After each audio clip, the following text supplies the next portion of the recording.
Good evening. Good evening. Just a few announcements before we begin.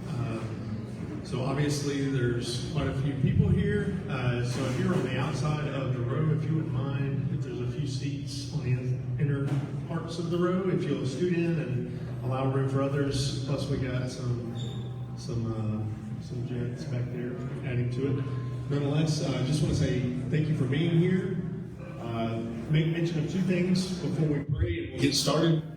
So just know that we will be hearing from Dr. Stevens tonight, but we also have Miss Dawn from Barnes & Nobles over here selling Dr. Stevens' books. So if you are interested, his works are over here, and Miss Dawn can help you take care of that. To my right, we have our Dean of Libraries, Reese Powell, who has not only helped put this forum together, but he is so excited that he can bring some of the works relating to this topic of eschatology, apocalypticism, and the text of Revelation here. So if you want to check out a text, just know that you can walk over here to the corner as opposed to having to walk across the street.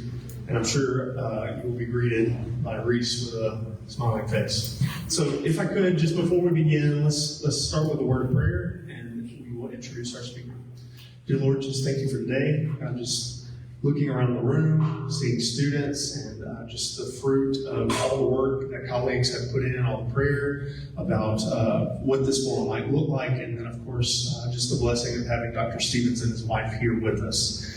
God, we pray that just as we come together and we humble ourselves in a unique way to learn about a text that is quite mysterious to us. But God, I pray that you would just help us to see the truth that has been in front of us the whole time. God, the gospel, the slaughtered lamb standing. God, we love you. We pray that you would bless Dr. Stevens as he speaks tonight, and I pray that you would just humble our hearts and allow us to learn. In all your name, Jesus. Amen. So if you do not know me, my name is Dr. Brandon Knight. I'm the Assistant Professor of Strategic Communication and Leadership. And before we begin, I would just like to say thank you to a few people that helped get us to today. This is our second annual Rhetorica Christiana Forum. And first, I would like to thank Reese Powell, who was mentioned earlier. He is the Dean of our Libraries. He has tirelessly worked and helped plan for this event. Secondly, I'd like to give a shout out to Dr. Joseph Bird, the Dean of the Cooper School of Missions and Ministry, who's also been vital in the planning and networking with area pastors and congregations. Thank you to the congregations that are here tonight, in fact. Of course, there are numerous others. Dr. Brett Golson, Tim Matheny, who was not able to be here, the Chair of Theater and Communication, of which this forum is sponsored. Rhetorica Christiana. At first glance, many might flinch at the positioning of two concepts that seem to not fit together. Rhetoric, standing alone, is remembered mostly for its abuses in history. Twisting the truth, catering to the whims of listeners, speaking to itching ears that will not listen to sound doctrine. Adding Christian to this, we might say, well, that corrects it. That makes the pathway straight. But if we are honest, Christians are tempted just as much, if not more so, to bend, twist, and fall to our own whims and desires. We see this, of course, as we enter the last 7 weeks of the presidential election. Plato articulated it in the same way that medicine is good and can heal the body, rhetoric, when speaking truth, is good and can heal the soul. The church needs good rhetoric. We need good leaders. Our history is full of them. Our current moment, sadly, not so much.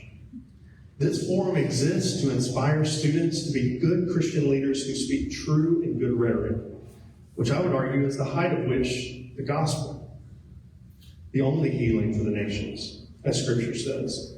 Just as significant, we need Christian leaders who can discern empty discourse simply using Scripture to their own political ends. In the case of tonight's emphasis, the text of Revelation has been used to propel wars, threaten global crisis, and induce anxiety. We need a change. We need healing. We need good Christian rhetoric. Tonight, of course, I have the special honor of introducing Dr. Gerald Stevens. Many of you heard yesterday that I met Dr. Stevens while a seminary student at New Orleans Baptist Theological Seminary. with fear and trembling, I took his Exegesis of Revelation course. But to be honest, it was one of the highlights and blessings of my seminary career. That again, it was in that class that my eyes were truly open to the faults and presuppositions that we have when approaching John's apocalyptic vision. So Dr. Stevens is a retired distinguished professor of New Testament Greek at New Orleans Baptist Theological Seminary for over 35 years. He's the author of numerous journal articles, essays, and books, including commentaries, which you can purchase tonight, on Revelation, Acts, and Romans. And presently he is serving as adjunct professor of theology at Xavier in Louisiana. Let's welcome him to the stage.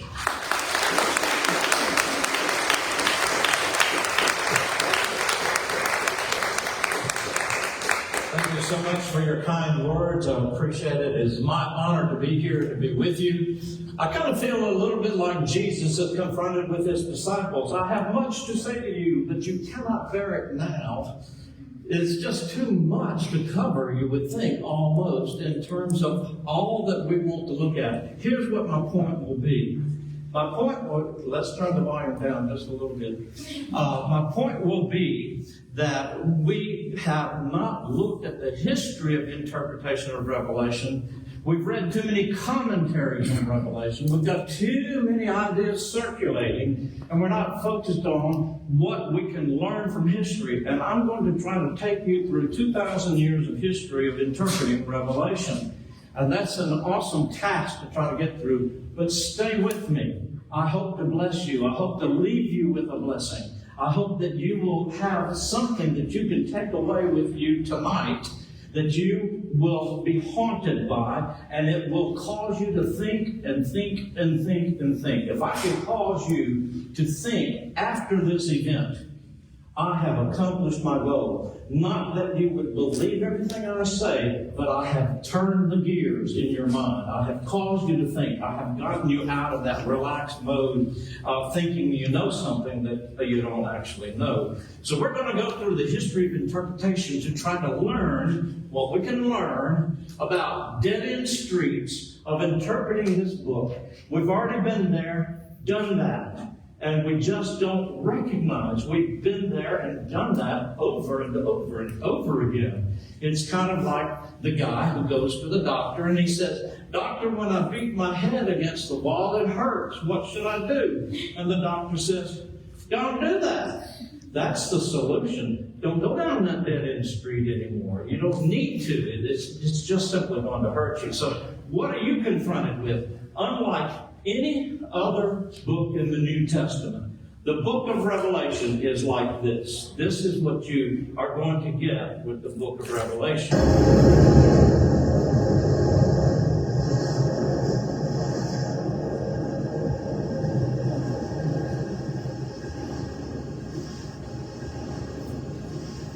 That is to say, no other New Testament book in the book of Revelation, there's no other New Testament book that is going to present you like the apocalypse for its tsunami wave of interpretive history crashing down upon you before you even read the first verse. No good exegete of the book has ignored a serious study of its history of interpretation. So, number one, the first thing I want to do is I want you to overview the sources upon which John drew his images and his basic apocalyptic constructs to draw only one important conclusion I need you to take with you about John's apocalyptic genre, the form of writing that he is doing. This genre is not like other genres. It's not like narrative. It's not like epistle. It's a different form of literature. And interpretively, that means you have to read it differently according to its form. So, first of all, let's overview the sources upon which John drew. We can look at the basic empires that have dealt with producing this literature called apocalyptic. It's not exclusive to Jews. It's not exclusive to Christianity. Apocalyptic literature, as a matter of fact, was a strong movement in the ancient world, especially from 200 BC to 200 AD, when we get most of our apocalyptic literature. It's coming out of these empires and their impact. Now, how it affected Jews was It was their oppression by the surrounding empires such as Babylon, Persia, Greek, and Rome. So what we want to look at is the development that's occurring in these different empires. First of all, we've got the destruction that's the Babylonian Empire. You see it in Ezekiel. You have apocalyptic elements in Ezekiel. And the two main ideas that Ezekiel teaches you about things that John is just inheriting from his environment are the concept of New Jerusalem and the concept of resurrection. If Babylon destroyed Jerusalem, what would you want? A New Jerusalem. Of course. It's historically driven. That's where the concept of a New Jerusalem comes from. And then you have the idea of resurrection, which is a belief that is not evident strongly in the Old Testament, but it is all over the place in the New Testament, and it is in this time period of apocalyptic literature that belief in resurrection starts to become something more common. Then you have the Persian period and the return from exile, this restoration. But while they were in Babylon, while they were then in Persia, as Persia had conquered them, they were exposed to Zoroastrianism. And in Zoroastrianism, there is a rhetoric that is used to describe the forces of evil arrayed against the forces of good. In Zoroastrianism, that main rhetoric is light, darkness. And Jews picked up on that rhetoric of light, darkness. And so the forces of good are light, and the forces of bad are darkness. And so Jews in that little community called Qumran that produced the Dead Sea Scrolls, one of their main products, one of their main pieces of literature, they were an apocalyptic movement in Israel. And one of their main pieces of literature is titled The War of the Sons of Light Against the Sons of Darkness. So you see picking up in Judaism this light-darkness kind of rhetoric. And also, this idea of a final battle is not New Testament exclusive. If you think there's some idea of a final battle in the New Testament, it's actually being absorbed from Zoroastrianism. Because in Zoroastrianism, that is the main point of Zoroastrian eschatology, is how are we going to solve all this? How does the problem of evil get solved? Now, you need to know how to answer that question. I could ask you, how do you solve the problem of evil? How does God solve the problem of evil in the world He created? Now, what He created was good. In the beginning, God created, blah, blah, blah, blah, blah. And God said it is good. But what we have is bad. How do we get there? Evil. There's this serpent. We don't know how to explain him. He's just there. We don't have an explanation for why evil is in the world, but we do have to deal with it. It's part of our lives. And what you need to know is, you need to nail down, how does God conquer evil? And I'll slip you an answer real quick. If He doesn't do it at the cross, He's not going to do it at Armageddon. That's New Testament. You need to think about it. But this idea of a final battle is not integral to New Testament theology. It actually comes from Zoroastrianism. And then when you look at the Greek conquest, Hellenization is what's taking place here. The book of Daniel is our premier evidence for what's going on. We have angels and demons and empire images. It is from this time period where apocalyptic starts to use what we call zoomorphism. Animals formed to represent humans. Zoomorphism. And that animal formed to represent a human is no secret, no mystery. You have a beast, it's a king or his kingdom. Boom, just like that. You have a beast, it's a king or his kingdom. No secret, no mystery. There's nothing to solve here. You got a beast, you got a king or his kingdom. And that's where these empire images are starting to be picked up. Then in the Roman Empire, you have patronage, where the problem is you've got Jews in bed with Romans, because the Sadducees want to preserve their temple, and so they're going to be all in favor of the Romans and do everything they can to satisfy the Roman conquerors. Whereas the Pharisees and others are not happy with the Romans. But this problem of collusion, this problem of being as a consort to evil, is a huge problem. And so you have this illustrated in 2 Baruch and in 2nd Esdras. You have this collusion with the power of evil, and that then brings us to the First Jewish War, which we're going to talk about in just a minute. So look at all of this, and you look at these ideas: New Jerusalem, resurrection, light, darkness, final battle, angels, demons, empire, images, collusion, First Jewish War, and what do you have? You have a simple conclusion. Take this home. John's images are not mysterious. We know both their sources and their meanings. Asserting they are mysteries requiring a prophet to reveal them is deceptive. You do not need a false prophet to interpret the book of Revelation. What you need is a solid understanding of the gospel of Jesus Christ. That interprets the book. If it doesn't, we never should have canonized it. Think about it. If the gospel does not interpret the book of Revelation, we should have never canonized the book of Revelation. It's that simple, gang.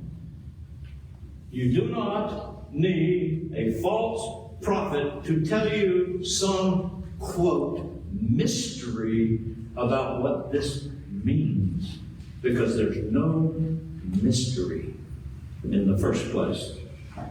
Secondly, the Jewish war paradigmatically reveals early on how historical events always have driven apocalyptic interpretation.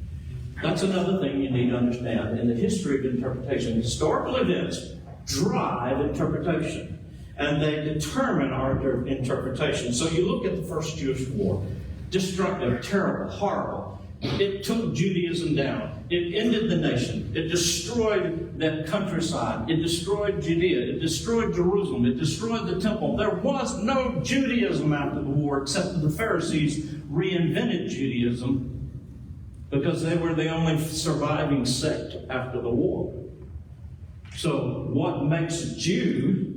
You didn't have your Essenes at Qumran to say the answer. You didn't have the Sadducees to say the answer. The only one left to tell you the answer of what makes a Jew is a Pharisee. And so the Pharisees survived the war. In Jamnia, they had a council and they put themselves together and reinvented Judaism. And that's where you get Judaism of today. First Jewish War. Huge. Can you imagine what it would be like? Come on, just think about it, gang. It's not your nation, it's not your city, it's not your temple, so there's no feeling in your heart for what I'm saying. But what if I said, Russia bombed Washington, D.C., killed off all of our leaders, bombed several other major cities, invaded and completely destroyed anything we ever knew as America? What would your life be like? What would you do? What would you say? And so this is the problem of the First Jewish War. It was huge. It was world-changing. And you've got to understand that there was a world that came to an end on that day. It was the world of Judaism. And it came to an end on that day. The world didn't exist for Judaism after that day. But you can see various responses. Now here's the historical event. What's going to happen is apocalyptic responds to the historical event. That is, it is reactive, it is not proactive. The First Jewish War from AD 66 to 70 is the poster child illustration that apocalyptic images from any apocalyptic literature simply provides a canvas upon which we can paint current historical events to try to interpret our own times and our own dramatic events. Look at Qumran's response to the apocalyptic developments of this first Jewish war. We move from Pesher to politics here.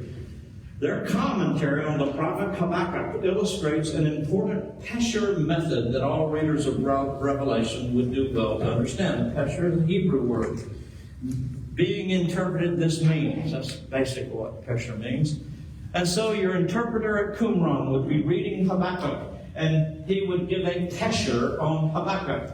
And he says, being interpreted, this means, the prophet means.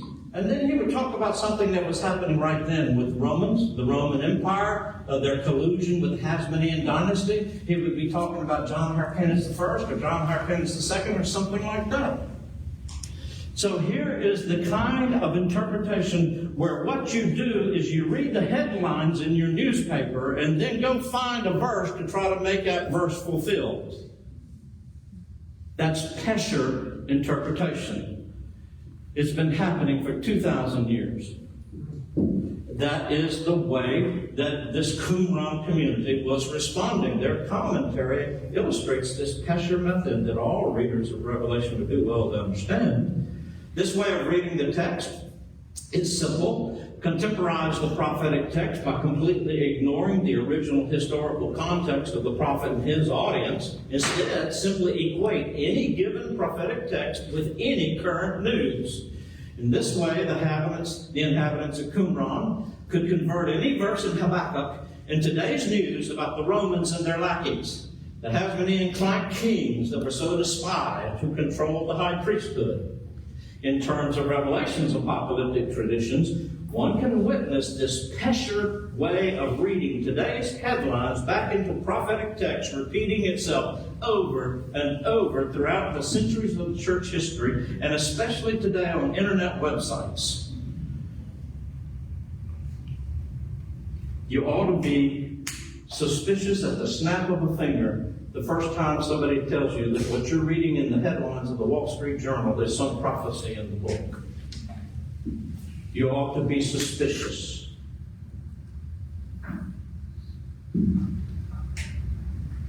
Because it's been done for years and years and years. Qumran reflects the perpetual apocalyptic impulse to make one's own time the end time. In a way, they are precursors of historicist periodizers and futurist signs of the times preachers, beguiling gullible audiences, but constantly contradicted by history as history goes on. But then you have the Christian response to the Jewish war. Christians were easily identifying this cataclysmic event as the prelude to the end of the world. That's part of the reason why Luke wrote the Gospel of Luke. He was trying to counteract and redirect Christian speculations about the world's end spurred by the destruction of Jerusalem. Luke redirects believers to the departing command of Jesus to his disciples to be his witnesses to preach the kingdom to the ends of the earth. That redirection of the end of the world speculation is the whole point of Acts 1:8. And you shall be my witnesses. Jews also struggled to interpret the significance of these dramatic and life-changing events. The post-war period of AD 70 to 80 saw a flurry of new Jewish apocalypses trying to interpret this disastrous results of the first Jewish war. A great example is 2nd Esdras, the three-headed eagle vision being one of the most famous visions in 2nd Esdras. You don't know 2nd Esdras, but that's too bad. Most King Jamesers don't know that 2nd Esdras was in the original King James. Often quoted by early church fathers, received as scripture in the Ethiopian Orthodox Church and preserved in Roman Catholic traditions, the text of 2nd Esdras was included in early King James editions. Stylistic patterns in 2nd Esdras reoccur in Revelation. These elements include symbolic imagery, repetitive use of the number 7, and figuring a woman as representative of a city. All the material clearly is working out an interpretation of the disaster of the first Jewish war in which Rome reprises ancient Babylon's role of destroying Jerusalem and its temple. So that's what we learn, that this kind of historical event happens and then apocalypses are written. Apocalypses are responding to history. A historical event happens, and then we're trying to understand it with our apocalypses. And that is one of the main motivations. Now, my third point tonight is that we need to walk through the development of John's traditions to let you know that Ecclesiastes was right. There's nothing new under the sun. It just simply isn't. We review the history of interpretation of Revelations, show recurring themes upon which to make general observations in the historical development of John's traditions. So let's look at those.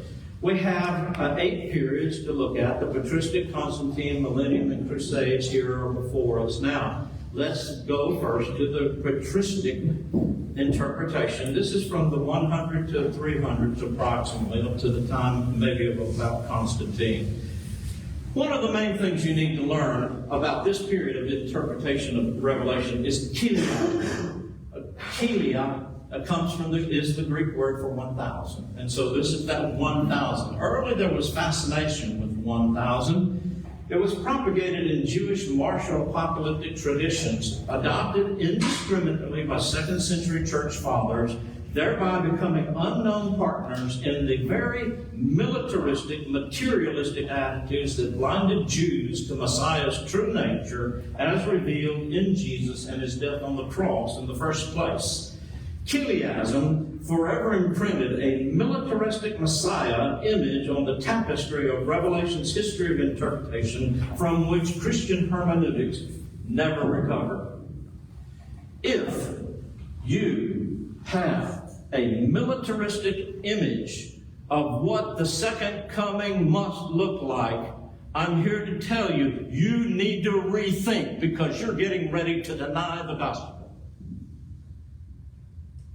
All that we need to know about who Messiah is and what he wants to do, what he came to do, and what he did accomplish, all we need to know is already revealed.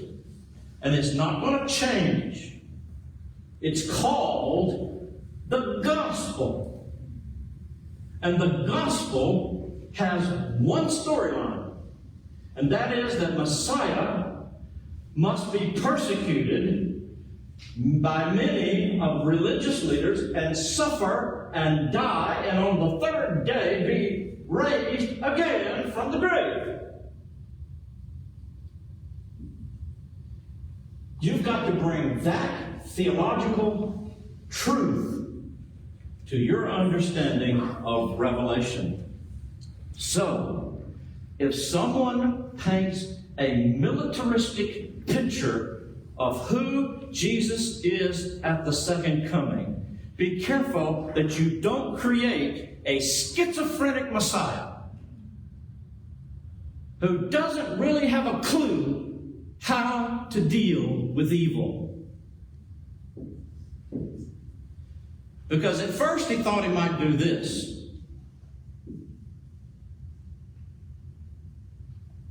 But then what? Later he changed his mind? And now he's got to zap you with his rays?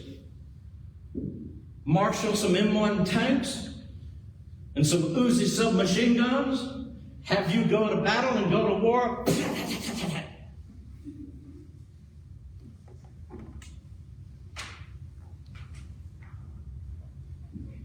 Messiah is not martial. He's not militaristic. Learn from Chiliasm. That comes from Jewish apocalypses that Christians in the 2nd century absorbed without thinking about it, and they thereby betrayed the gospel because they turned Jesus into a general, not a savior. We don't need a general. We need a savior. Be careful. Montanus was a 2nd century self-proclaimed prophet of Phrygia, claiming New Jerusalem would be established on earth in Paphos of Phrygia. Montanus' idea of New Jerusalem on earth continually reincarnates itself, as in Melchior Hoffmann's Strasbourg, France, or John Mathis Munster, Germany, or Jonathan Edwards, Colonial New England, or Joseph Smith, Salt Lake City, Utah. So this idea of New Jerusalem coming true on earth is going to crop up over and over again. That's what Montanus teaches us. So we move to the Constantine period. Oh boy, do things really get turned over. The apple cart just gets thoroughly turned over here. Constantine converted. Oh my gosh. We have met the enemy, and the enemy is us.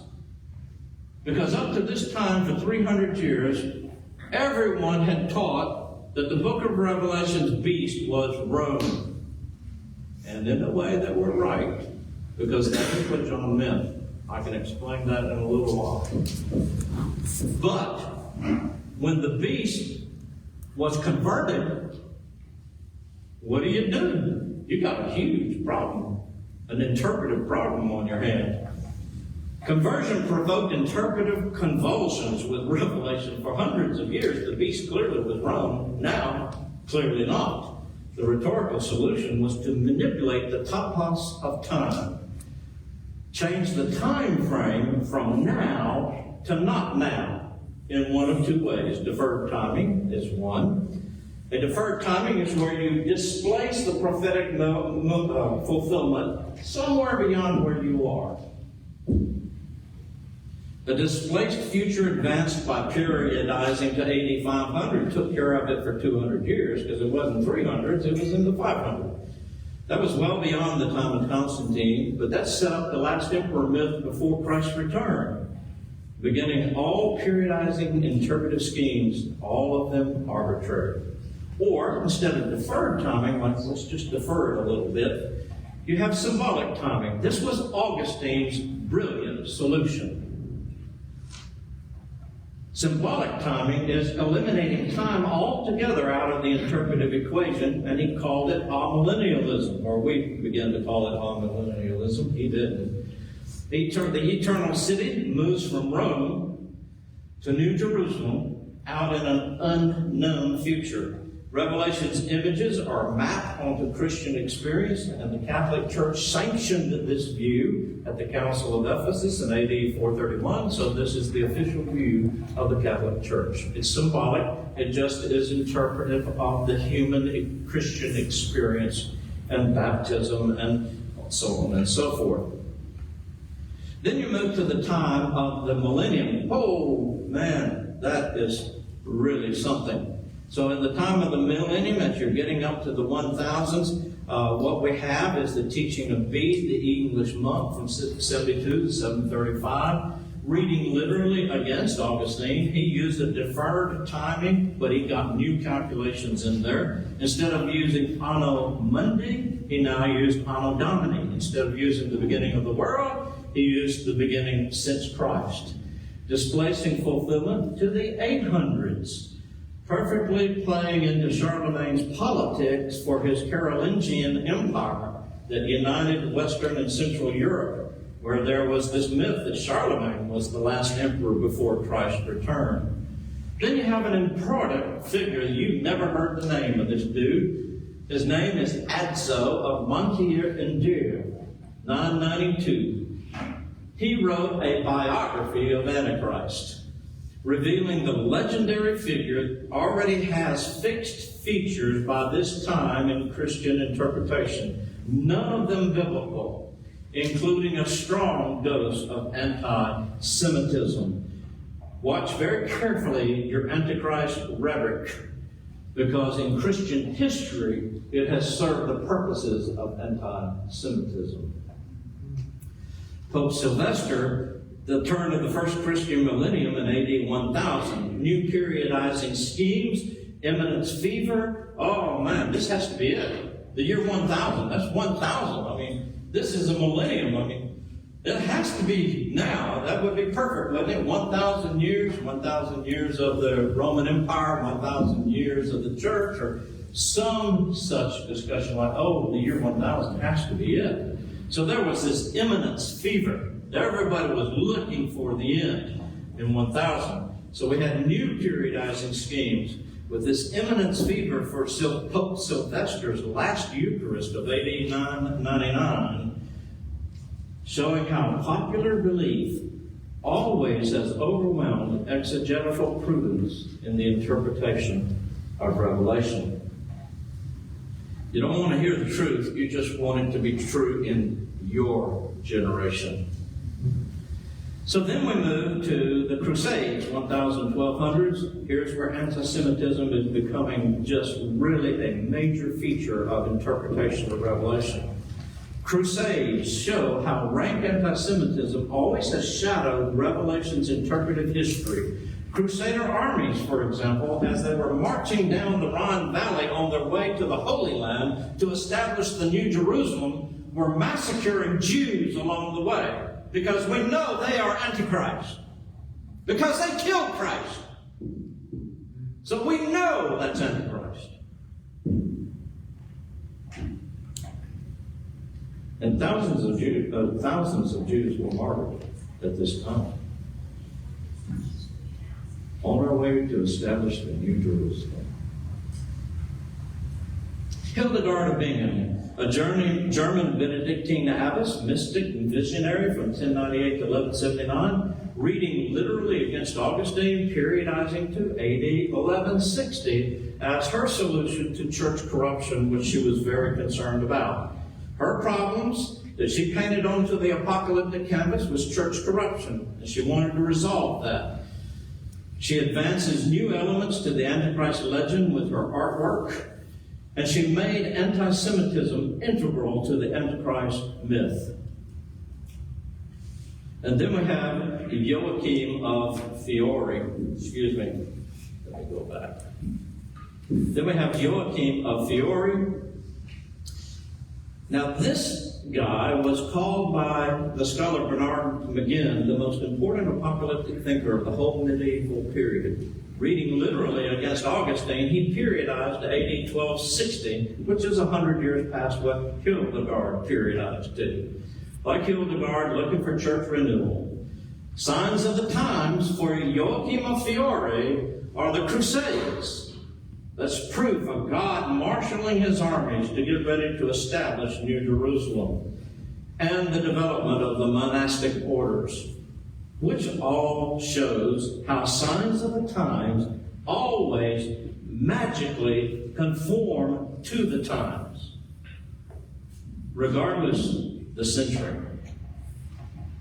Then we have the Reformation. And in the Reformation of the 1500s, the literal approach moves from backstage and being Hildegard and Joachim of Fiore to center stage, producing another interpretive scheme focused on the millennium, as with amillennialism, but with the predictable emphasis on predicting the time, invoking yet another periodizing scheme called premillennialism. Luther's apocalyptic art and the newly invented Gutenberg printing press powerfully communicated his ideas to the masses. The first instance of social media advancing interpretive schemes. Antichrist slander becomes integral to anti-papacy rhetoric. Once again, Rome is the beast, but this time it's papal Rome. Without guardrails, premillennialism provokes social and political chaos among radical Anabaptists, such as Hoffman and Mathis, and the infamous Munster Rebellion, in which hundreds died. New Jerusalems are proclaimed at this time, but every one of them fizzles. What's the Catholic response to Luther's anti-Pope, anti-Christ rhetoric? Well, Catholics reciprocate the rhetoric and turn around and say, Protestants are antichrist. But then they also again defer to timing solutions, such as in the futurism of the Jesuit professor Francisco Rivera of 1591 and the preterism of the Jesuit Luis de Alcazar in 1613. Here's what's ironic. Catholic futurism. Futurism is invented by Catholics. Catholic futurism, invented to counter Protestant interpretation of the Reformation, becomes the mainstay of later Protestant premillennial approaches, such as in dispensationalism, for example. So then we move to colonial America, the 1600s to 1700s. Persecuted Puritans seeking to purify the Church of England optimistically saw in the astounding bounty of virgin forest and rich wildlife of colonial America the promise of a new world with a literal New Jerusalem on earth. Famous preachers such as Jonathan Edwards produced another interpretive scheme focused on the millennium, as with amillennial and premillennialism, but this time postmillennialism. The First Great Awakening inspires ideas of a church successfully evangelizing the world and Christ coming to celebrate a job well done afterwards. So then we move to the Revolutionary War. The Pope finally gets a reprieve because Antichrist now is King George III.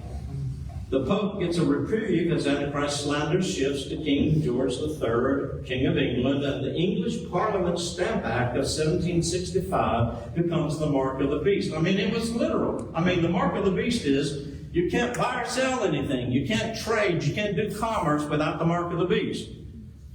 And that's exactly what the Stamp Act was. You couldn't buy or sell or trade or do commerce without the stamp. And that's the mark of the beast. Oh, it was perfect. You know that's what Revelation was talking about, right? With the mark of the beast.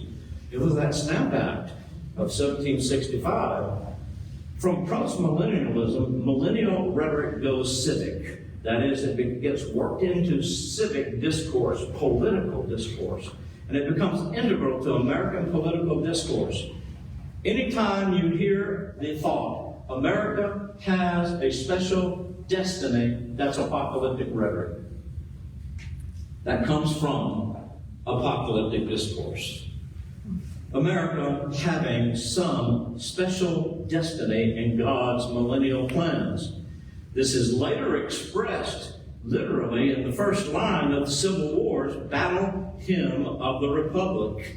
Mine eyes have seen the glory of the coming of the Lord. America's millennial destiny, even later, is picked up again by Joseph Smith and the Mormons. So, speaking of the Mormons, that brings us to industrial America of the 1800s. Colonial America inspired creation of a new scheme of postmillennialism, later innovated further by Joseph Smith and his Mormon movement. He saw God's eschatological hand in the American Indians as the lost tribes of Israel, and Salt Lake City, way out west in the Utah Territory, as the New Jerusalem of millennial destiny. His post-millennial views included the consequent civic millennial rhetoric. Then we have Millerism. On the prophetic wave of the Second Great Awakening, William Miller inspired a movement numbering in the thousands with false calculations leading to false predictions of the end of the world between March 1843 and March 1844, falsified by history. That failure only inspired new calculations, pushing the date 1 month later to April 1844, which also failed. Buttressed, however, by new innovations. What can we do? We just try to recalculate. Let's get some things innovatively into the belief system, like an invisible return. Well, what we were talking about, it didn't really fail.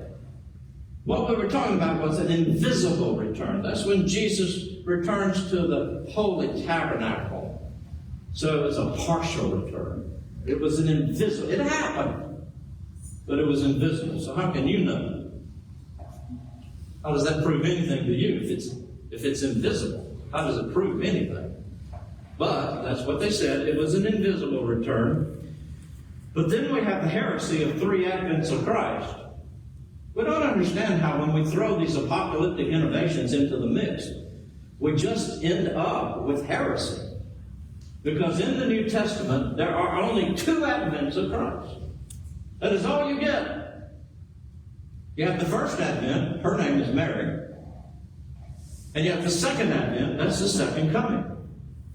There are not 3 advents. Know your apostolic doctrine. There are only 2. If you have 3, something's off.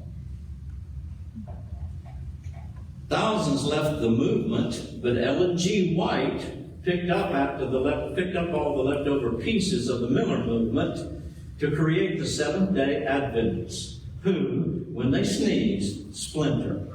So, we have Armstrong's Worldwide Church of God, the Jehovah's Witnesses, Branch Davidians, and more. Miller's failed predictions taught all later futurists and premillennialists to avoid date setting with the deceptive rhetoric of being precisely imprecise. Then we have, of course, in modern America, which is the 1800s into the 1900s, is usually calculated by historians as modern America, we have Darbyism. John Darby was a rejected prophet of the 1820s Plymouth Brethren movement of Dublin, Ireland. He migrated to a more hospitable and gullible 1800s American audience. He periodized in the innovative 7 dispensations of God's kingdom economy, and in the process advanced 2 salvation covenants, one for Jews, the other for Gentiles. He invented as well the great parenthesis myth based on Daniel 7:24 through 27, the famous 70-week imagery of the coming of the Anointed One after the decree to restore and rebuild Jerusalem. This great parenthesis, so-called, was his asserted pause between weeks 69 and 70. This so-called pause of the eschatological clock ingeniously solved the problem of the theological elephant in the eschatological room. What is that theological elephant? 2 millennia of church history without the promised return of Jesus. Darby's futurism works only on another innovation, a secret rapture theory unknown to 2,000 years of Christian teaching on Revelation, and the precise reason why he was rejected by his own Plymouth brethren. In this way, like William Miller, with his secret rapture, Darby taught 3 advents of Christ,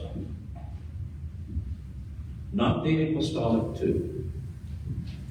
His movement took off among evangelicals as America turned the corner into the 20th century because his literal reading made him an ally among evangelicals in countering modern liberal biblical critics, regardless of the maverick nature of his eschatological teachings. The stunning publishing success of the Scofield Reference Bible and its thoroughgoing dispensational notes based on Darby's maverick teachings turned this American innovation into a global phenomenon. So today, we have no new developments in America in apocalyptic. Almost everything we've got running today has come from the 17 and 1800s. There's nothing new now. But what we have is a repeat. Imminence theme. The end is now. The end is now. The end is now. The end is now. How many times can you say that and not get really bored pretty fast? The end is now. The end is now.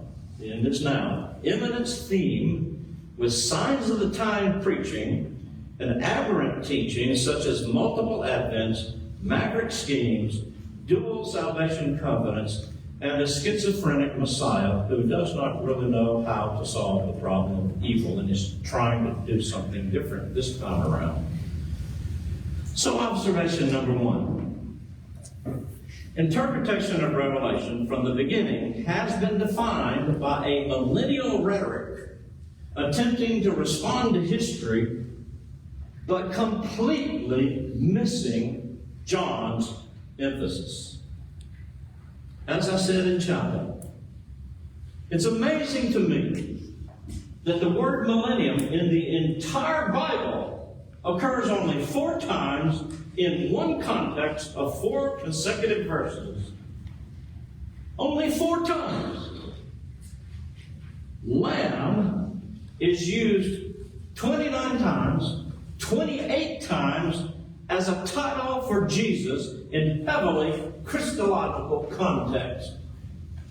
Where do you really think John's emphasis is? For 2,000 years we've been arguing millennium when John thought he was preaching Jesus Christ crucified. And we we spend all of our time trying to decide, trying to peg this professor, this preacher, this summit. Is he amillennialist? Is he postmillennialist? Is he premillennialist? It doesn't matter. It really doesn't. All those millennialisms, what we don't know is all those millennialisms were reactions to historical developments. They weren't interpretation of Revelation. We were taking our time, our problems, and putting it onto the canvas of Revelation and trying to work it out. Like Augustine trying to deal with the conversion of Constantine. And so he invents what is called amillennialism to handle the problem history was throwing at him. All millennial constructs are responding to history. They are not proactive, they are reactive. So, what am I? What are you, Dr. Stevens? I say a pox on all your houses. You can't peg me like that. I'm not amillennial. I'm not premillennial. I'm not postmillennial. Well, that means you're nothing. No, I'm gospel.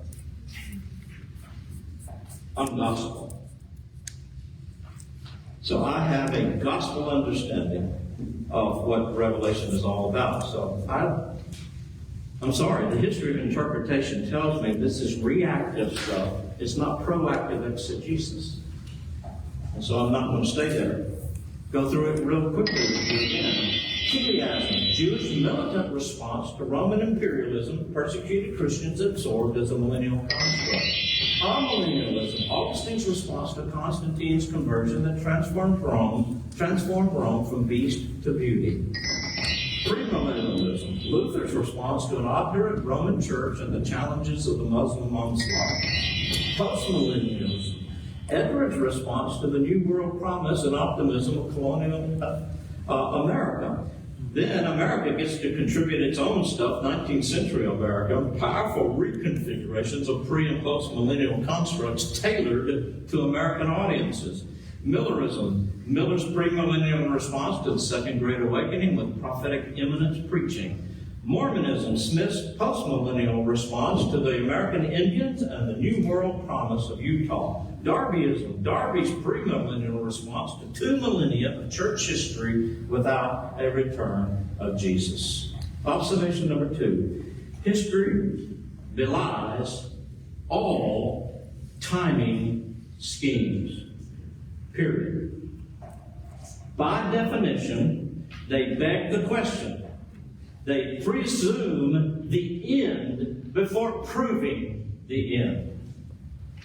All proposed signs of the times are falsified. Why do we not learn from history? Listen, gang, not one, I'll say it one more time, not one signs of the times. Since we have been preaching signs of the times, not one has been fulfilled. Not one.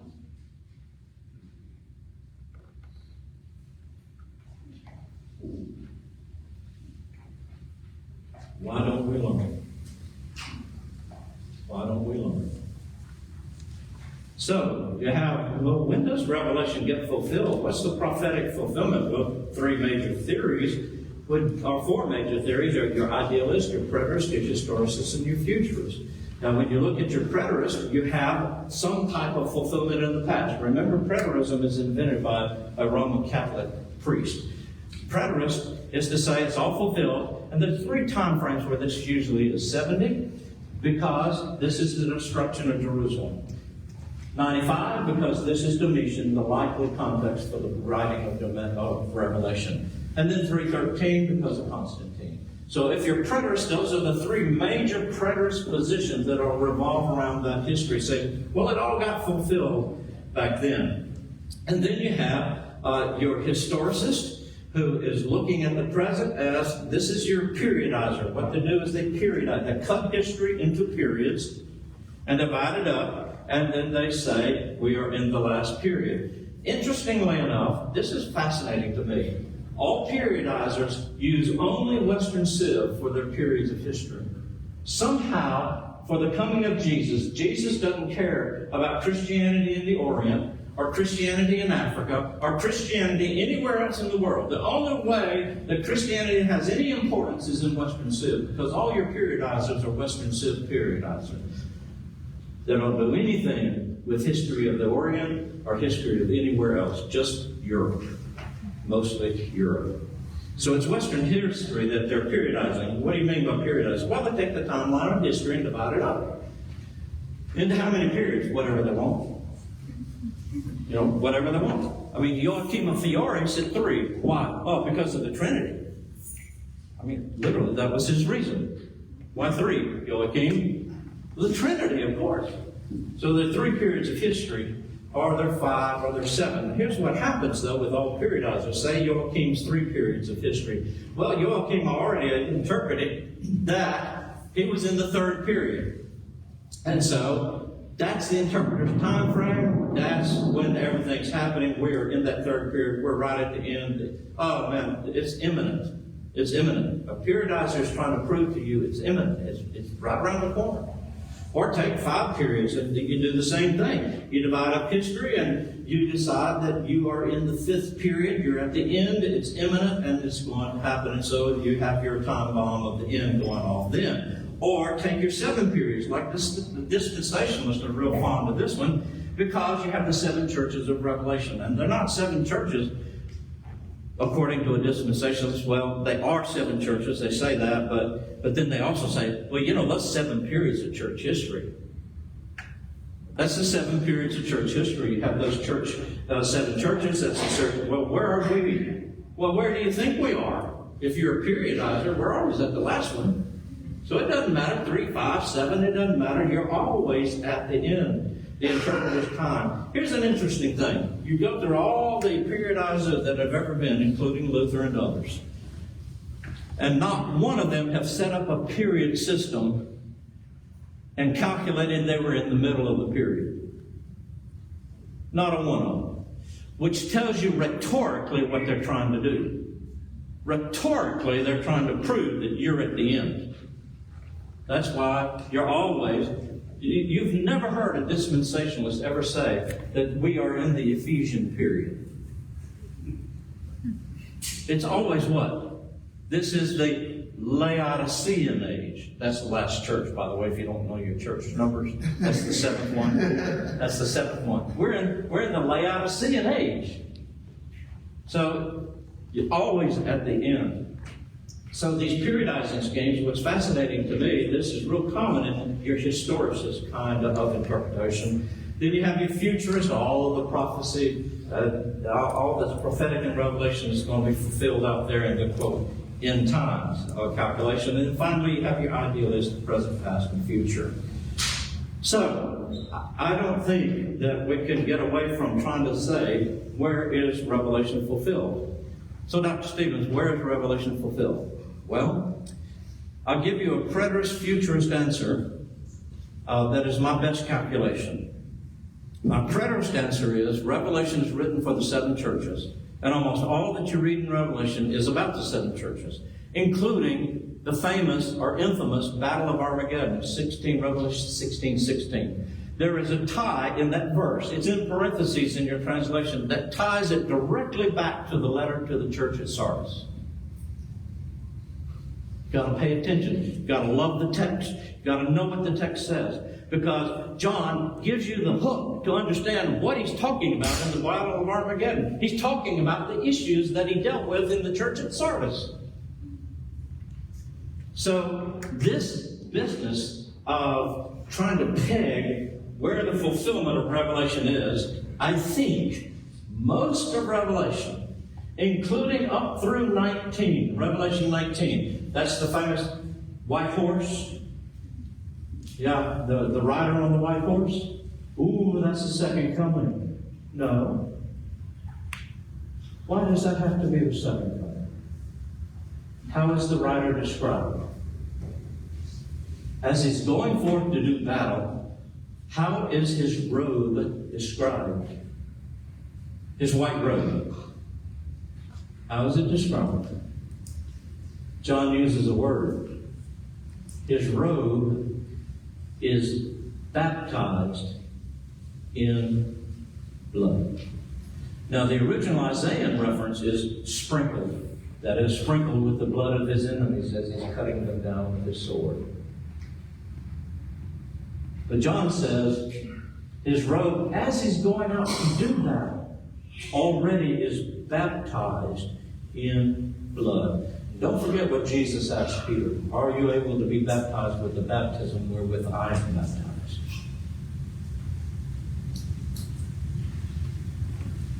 I'm here to tell you that I think exegesis suggests that the rider on the white horse is not the second coming. That's the first coming. Because that is how Jesus conquers evil. He baptizes himself unto his own blood.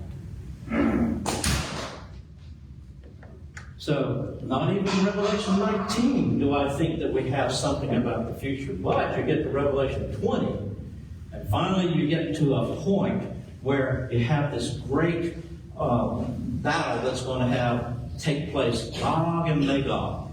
It's at the end of Revelation 20, Gog and Magog. How do you know that's the end, Dr. Stevens? Because there's nothing else after it. I mean, you're giggling, but I'm telling you, love the text. Be familiar with the text. Know what the text says. What happens after Gog and Magog? Great white throne of judgment. Boom, over. Movie over. That's how I know it's the end. It's in the text. Love the text. She'll love you back. The text will interpret herself to you. And so that's why Dr. Stevens is just out there hanging on a limb. He's telling you that the rider on the white horse in Revelation 19 is not the second coming. He's saying that Revelation doesn't really have anything to do with the future. All of that stuff through 19 is about the 7 churches. But then there's Gog and Magog. Now here's what's important. With Gog and Magog, you have a description of Jerusalem being surrounded by all the armies of the earth. And there is this great cataclysm that takes place. Now here's what I think. This is what I call my passion millennial response.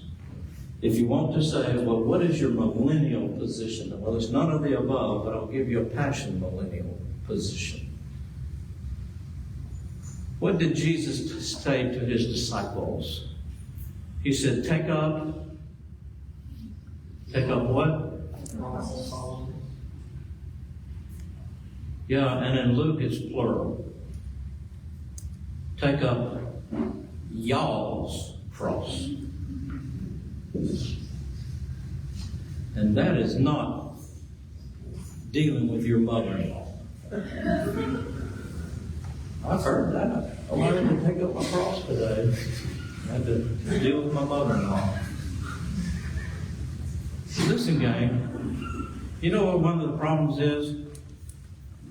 We might not be well served by our shepherds because they're not getting us ready. If anyone wants to come after me, let him take up his cross and follow me. How are you going to do that as a church? Here's what I think. It's crazy. I'm going to tell you it's crazy, but it's gospel. Here's what I think. I think Jesus said that because he's trying to get the church ready to do that. Because if you're following Christ, you will be persecuted. Because if you're following Christ, you will be misunderstood. Because if you're following Christ, there will come a point in time in history where you will be crucified. If you're following Christ. And I think Gog and Magog is the crucifixion of the church. And that's why I call it a passion millennial position. You say, well, how is that the salvation of the world? I don't have a clue. It's too deep for me. I cannot fathom God's mind. I don't know how that works. I just know that there's enough in the New Testament to tell me that the way that Jesus led us is the way He wants us to walk. And He said, take up y'all's cross and follow me. The question is, are you ready? Or are you just celebrating, oh, I'm not going to have to deal with anything. I'm going to get raptured. And I won't have to deal with anything. Really? Abandon the church mission? Abandon the call of Christ? Really? Really? Take up your cross and follow me. I think that there is a point where everything comes to a head in the end, but we will win by dying just like Christ. And the church, in its martyrdom, somehow, I don't know, I can't fathom the mind of God, but just like I can't fathom the cross. Come on. I really can't fathom it. I'm told by the Bible that saves me, and I believe Jesus Christ. I believe it. And God is a promise keeper. And He said, if you will believe in my Son, I will save you. I said, I'll take it. That's all. I don't understand the cross. But I do know I'm called to the cross-shaped existence for the church. So I do think there is a future, so I'm a preterist. I think most of Revelation is for the seven churches, but I'm a futurist. I think that there is a part of Revelation that is about the future, but it is not a future for which you are ready. Not if you're worried about premillennial, postmillennial, or amillennial. Observation number 3.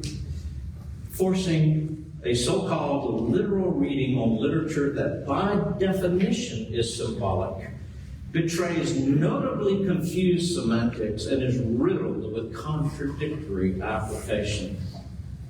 You have the 4 horsemen of the apocalypse that becomes the poster child of my illustration for this confused semantics and just riddled with contradiction. Here's a famous preacher, well-known, dispensationalist, and this is what he said in an interview. I don't believe, talking about the 4 horsemen of the apocalypse in Revelation 6, 1 through 8, I don't believe they are allegorical. I don't believe they are metaphoric. Sick, meaning that's what he actually meant was metaphorical. I don't believe they are metaphoric. I believe they are factual. I believe that there will be 4 horsemen of the apocalypse that will represent 4 different specific times of terror that will come upon the earth in rapid succession. Well, this is really weird. I don't believe they are metaphoric, or really metaphorical. But 2 sentences later, he makes it metaphorical.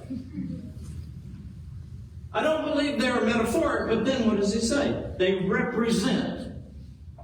Boom! That's metaphor. What? Your semantics is so confused. You're riddled with contradictions. And that's the problem of insisting that Revelation must be interpreted literally. Because you cannot do it consistently. You just can't.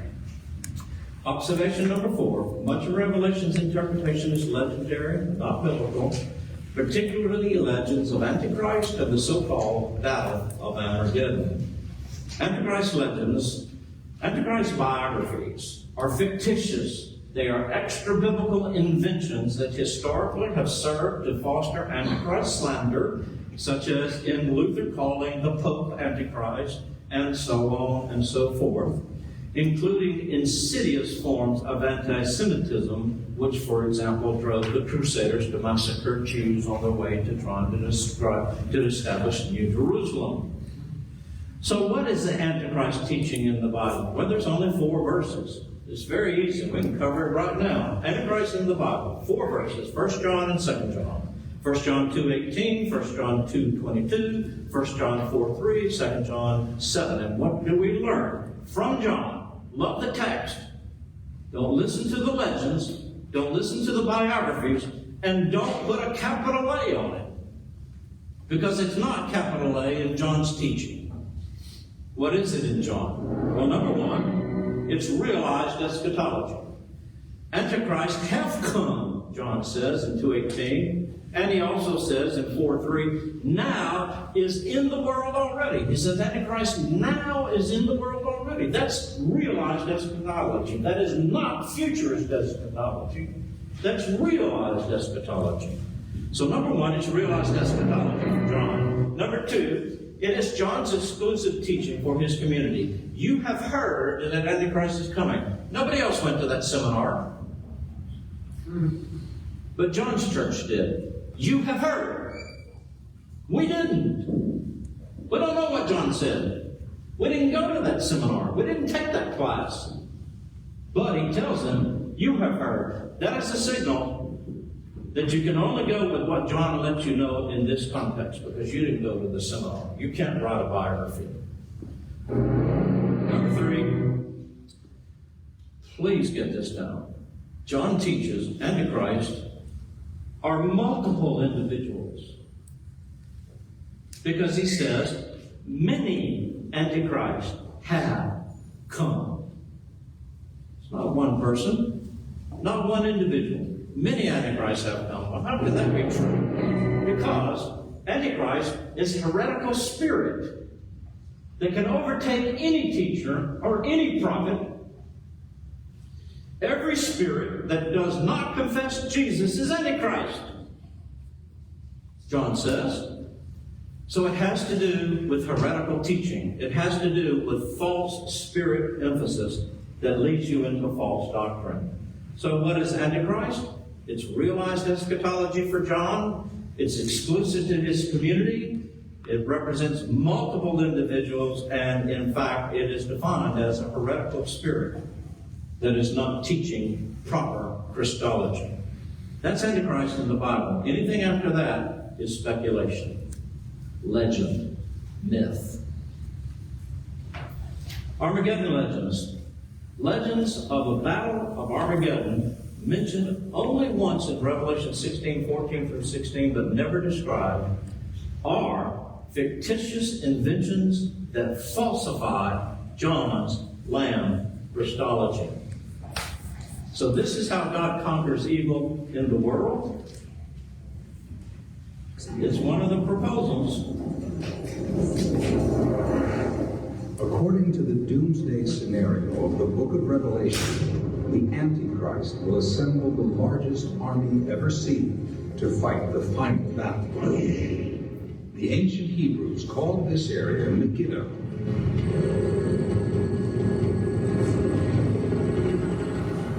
The book of Revelation gives it another name, Armageddon. The battle is prophetic. The geography is real. Because of its strategic location, the Egyptians fought the Canaanites here in 1479 BC, making Megiddo the site of the first recorded battle in history. If John's revelation holds true, it will also be the site of the last. According to believers in the apocalypse scenario, only one force stands against the Antichrist. A group of Christian and Jewish refugees who weren't raptured, but have repented. And so then you have the armies coming south and attacking Jerusalem, and it says that there'll be a big battle there, and half of the city will be taken by the Antichrist. To describe the battle, the author of Revelation uses coded language. I saw the horses in the vision, and the heads of the horses were as the heads of lions, and out of their mouths issued fire and smoke and brimstone. Revelation chapter 9, verse 17. Imagine that you lived in the first century where every machine was attached to an animal. A chariot was pulled by a horse and so forth. And suddenly you were transported to a place where you saw the first Gulf War, and then had to describe that using the vocabulary of the first century. Because, well, that's why the book of the Revelation sounds so much like it's symbolic. And there came out of the smoke locusts upon the earth, and the shapes of the locusts were like unto horses prepared unto battle. And they had hair as the hair of women, and the sound of their wings was as the sound of chariots running to battle. Revelation chapter 9, verses 3 to 9. And if you look at a picture of an Apache gunship rising from behind a berm, you see exactly the same description. Some believers even see a nuclear apocalypse prophesied in the cryptic words of Revelation. And there arose a smoke out of the pit, as the smoke of a great furnace. Revelation chapter 9, verse 2.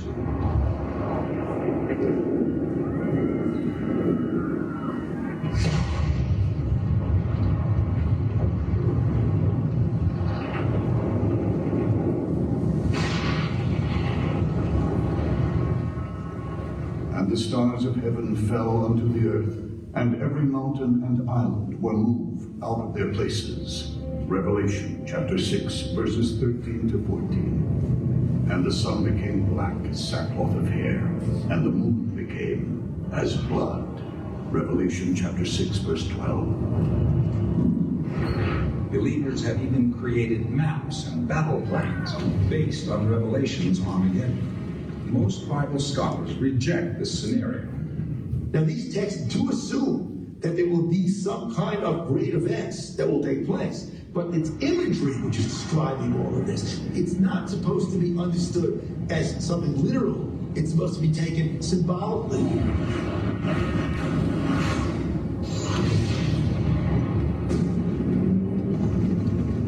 In this dark vision of apocalypse, believers see light. Just as the Antichrist seems on the brink of victory, a miracle occurs. The skies part, and the forces of God descend from the heavens. It's the final face-off between Christ and Antichrist. And I saw heaven opened, and I saw the beast and the kings of the earth and their armies gathered together to make war.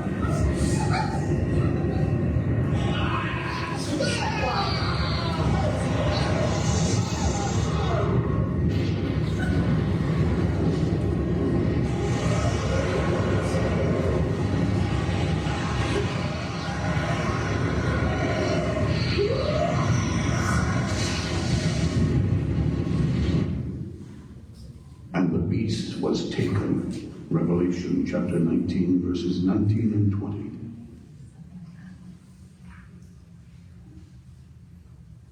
No.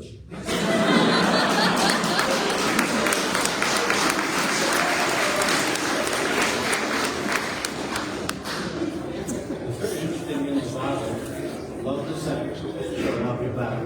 It's very interesting in the Bible. Read it. The Battle of Armageddon is never described. So how do you get all of that? Okay, so I conclude with my key takeaway class tonight. Revelation's history of interpretation reveals that we do not interpret the apocalypse. Rather, the apocalypse interprets us. Brandon, I'm done. So,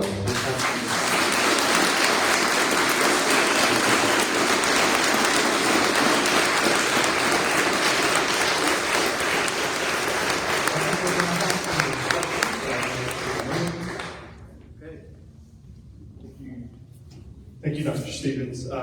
So we do have a little bit of time. I think we're going to use the next 10 minutes, 15 minutes for Q&A. We're going to have a mic. We'll put this mic down here in the middle. Just know this is a question and answer time, so you are limited to one question, and it must be a question. It cannot be a statement. You're not here to teach us tonight, right? And only if Dr. Stevens asks for a response from you, then you can speak twice. And so we will have a mic down here. Michael has it. And if you have a question, line up, please. Come on, guys.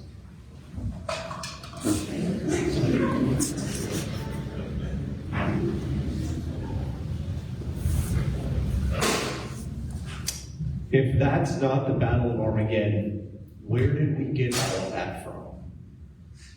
That is a good question. Where do we get all of that from? That comes from the myth of Antichrist, where the legends developed over the centuries. You can see it building like a snowball, rolling down a hill through the centuries. Antichrist gets a biography, he gets a character, he gets a profile, and so a lot of that comes from this Antichrist legend, this myth that develops in interpretive history. Then, a lot of that is dispensationalism. It comes from the 7-year tribulation period where there will be this great tribulation, there will be this battle, and that's what is going to bring everything to a conclusion. So it comes from premillennial dispensational teaching as well as a healthy dose of Antichrist legend. So none of that is actually in the Bible. No. No, I'll tell you why. That's a great question. I'll tell you why. Tell you why it's not in the Bible. For example, it was riddled with errors. It said the earliest recorded battle in history was at Megiddo. That is not true. That's false. Know your history. The earliest recorded battle was Sumer and Elam about 2700 BC. Know your history. That's not true. Oh, but boy, it sets up a nice parallel. Earliest battle in history. Oh, we're punctuating history. You hear the periodizing going on?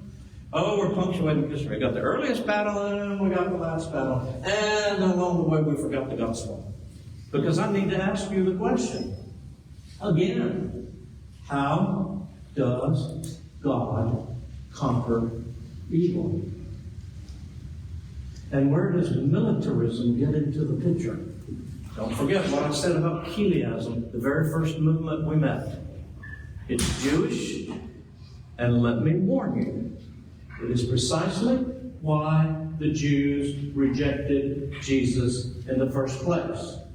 Because he didn't come as their military Messiah.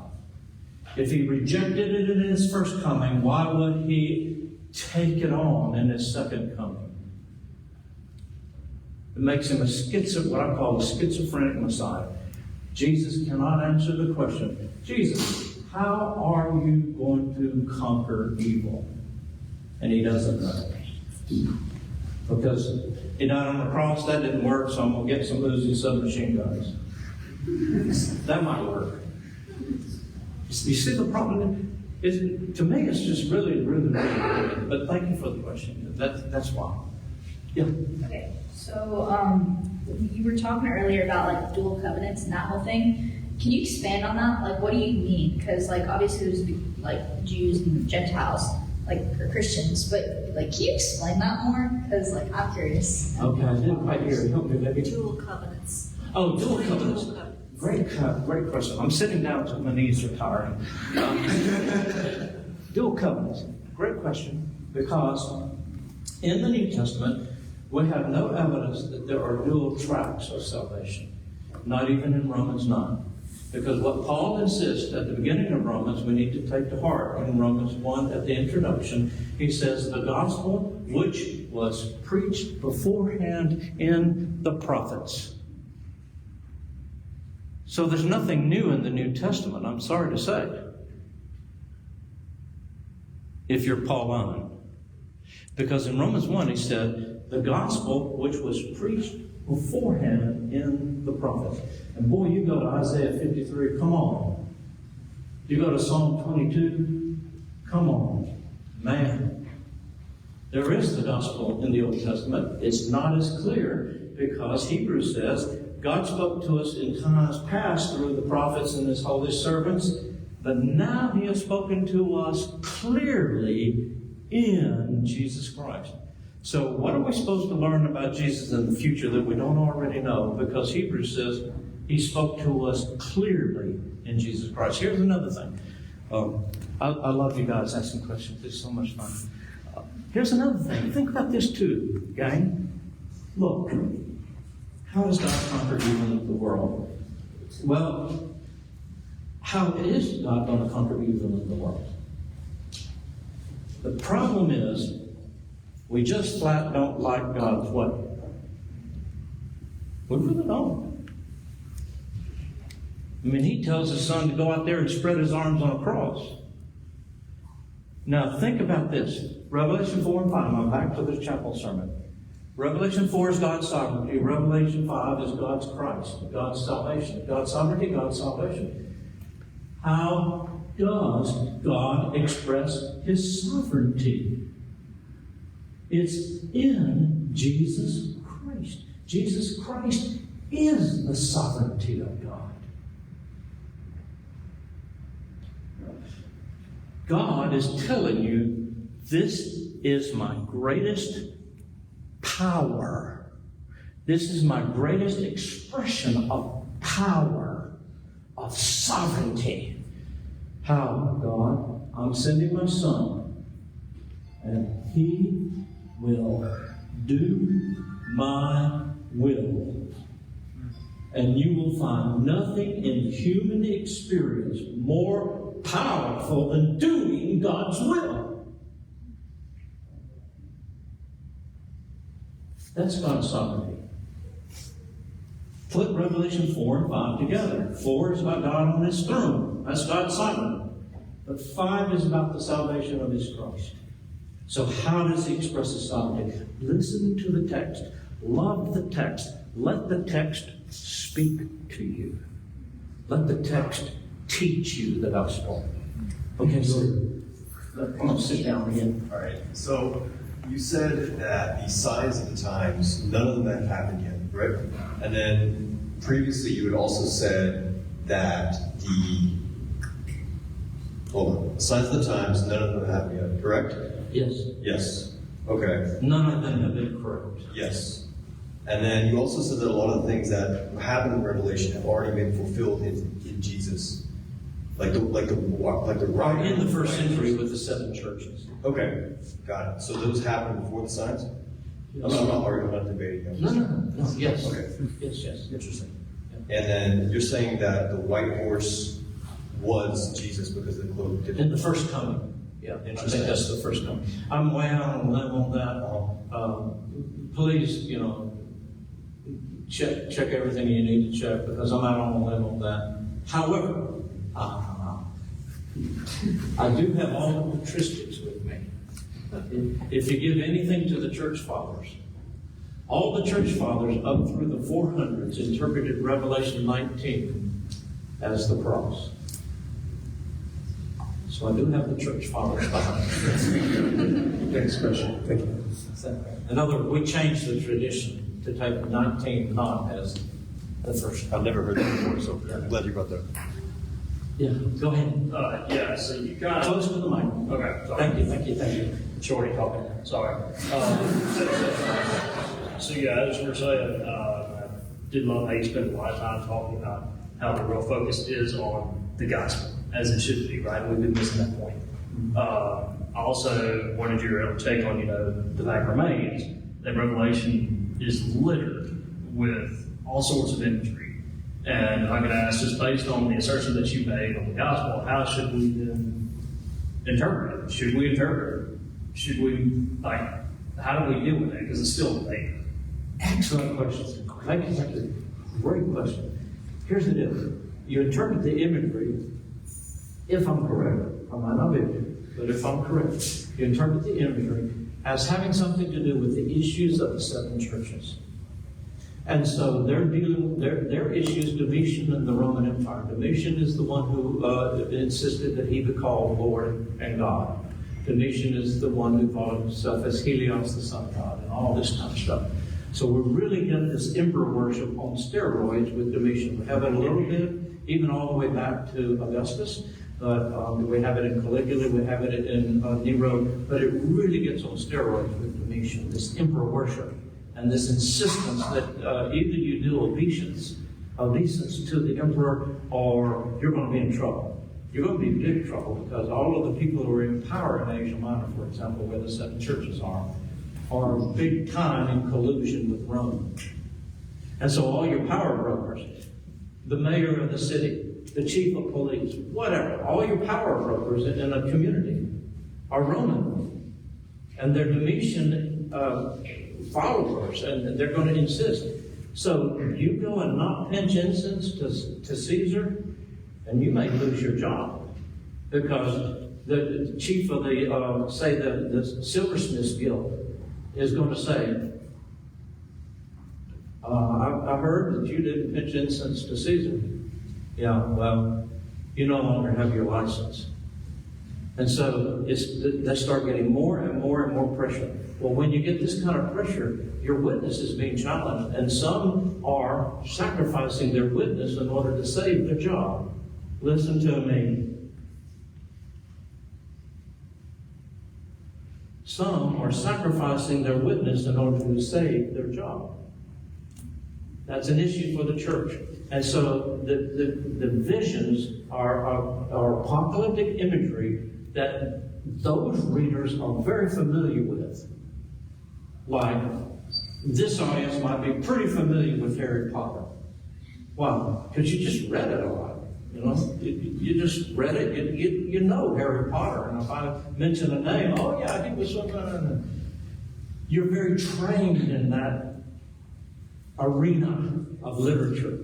First century readers are very trained in the arena of apocalyptic imagery. So they know that a beast is an emperor or his empire. So the beast coming up out of the sea, where does Rome come from? If Rome comes to you, it has to come across the sea. The beast comes up out of the sea. Who could not understand that as Rome? And so on and so forth. It just goes crazy. And then you learn, for example, you get this beast, this lady, this woman riding a beast that has 7 heads, and the beast is seated on 7 hills. There's only one city in all of history that has ever been called the city of 7 hills. It's Rome.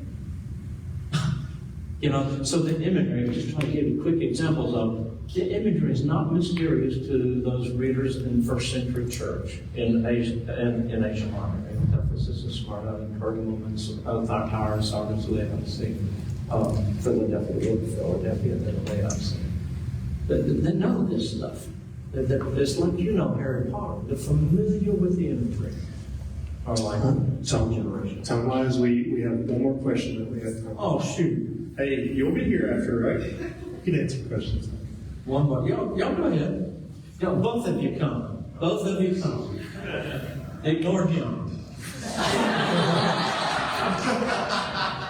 What you got? So I've heard there's a bit of debate on when the book of Revelation was written.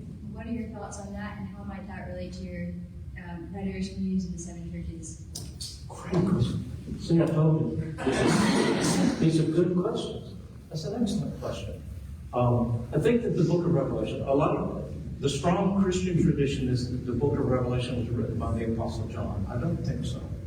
And I don't, I said, the reaction. And I don't think so for several reasons. But one of them mainly is because the Greek of Revelation is unlike anything that John ever wrote. That the Apostle John ever wrote. Also, because some of the main themes of anything you read that the Apostle John did write, such as the Gospel, are just not there in the book of Revelation. Thirdly, the Apostle John has a realized eschatology. For example, I just read to you where Antichrist stuff comes from. It's realized eschatology. What did it say? And now many Antichrists are in the world. He has a realized eschatology is now. What we're talking about the future is now. A realized eschatology. And the Gospel of John.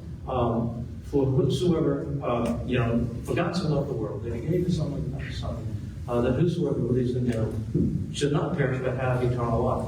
Then go down to John 3:36. For he who does not believe in the Son has, present tense, has been condemned. So it's already decided. It's a realized eschatology. There are a lot of reasons to think that the John of the book of Revelation is not the John who is the apostle. Does that mean that Revelation is not inspired? Absolutely not. It is inspired as long as we recanonize the book. Now understand what I mean by that, gang. We don't need the Apostle John for the Revelation to be canonical. But we do need it to preach the gospel for it to be canonical. So just make sure you get that straight. Authorship is important because if it's written by a prophet John, That explains why you have this knowledge of all of these churches. This is some itinerant prophet who's very familiar with the Asian Minor churches. It also gives you the opportunity to date the book in the time of Domitian and not in the time of like the 70s or the 80s, when it makes it much harder to place the images as the empire. So there are a lot of reasons to think that there's a possibility it's not the Apostle John. But it's still a John, right? Yes. Self-identified as John. I, John, your brother. So it's some itinerant prophet well known to the communities that he's writing. That's all that That's all that. Now let's have one more, please. Okay, so I will say we share like almost identical your interpretive methods. I love you. But the biggest hurdle text that I've come across in having these discussions with people, especially people who hold to the pre-millennial view, is 2 Thessalonians 2. Because if I'm not mistaken, 2 Thessalonians 2 is the only text in the New Testament that has both the mentioning of the second coming of Christ, but also an individual who opposes Christ, referred to as the man of lawlessness. So how do we approach that text? It's been the biggest hurdle text I've had. Yeah, it's a great question. What we do not know is whether that text participates in the apocalyptic genre or just has apocalyptic features. I would say it has apocalyptic features. It's not the apocalyptic genre. For number one, it's not being written like Revelation is written, number one. So it is not apocalyptic. It has apocalyptic features, but it is not apocalyptic as genre. It's not apocalyptic. That instantaneously takes us out of the Revelation circulation pattern already, because that's apocalyptic genre. Number two, Paul's man of sin. If he were talking about Antichrist, he would have said Antichrist. But Antichrist is a Johannine teaching for Johannine churches. And that's why he didn't say Antichrist or anything like that. Number three, so we don't have to say the man of sin is Antichrist. Everybody says that, but I'm saying exegetically, we do not have to say that from that text. Number three, the man of sin is a man of lawlessness. Interestingly enough, at the exact time Paul was writing that, the Roman emperor was promoting laws that even Roman citizens in Rome thought were illegal and lawless. So that raises the possibility that the man of lawlessness is someone who could function within a first century context. But Paul was not necessarily saying it had to happen. He said this is how it could set up. So it may be that he actually is talking about something first century that didn't actually play out. But it does give us an idea of the kind of antipathy there's going to be between believers and those who are against belief in Jesus Christ. There's going to be this antipathy that is going to be resolved only by God. So that you learn that. That's your theological. What do I learn theologically from this passage? Good. Okay, Brandon, you can have it. Thank you. Thank you. Let's get Dr. Stevens on.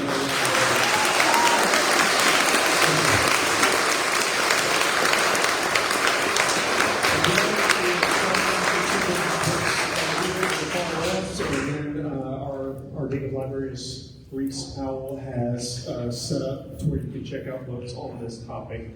Please get around to Dr. Stevens and his wife, Ms. Jean, to say thank you for coming to Cary, and we will see you in the spring on our next topic about the Christian imagination in April. Thank you.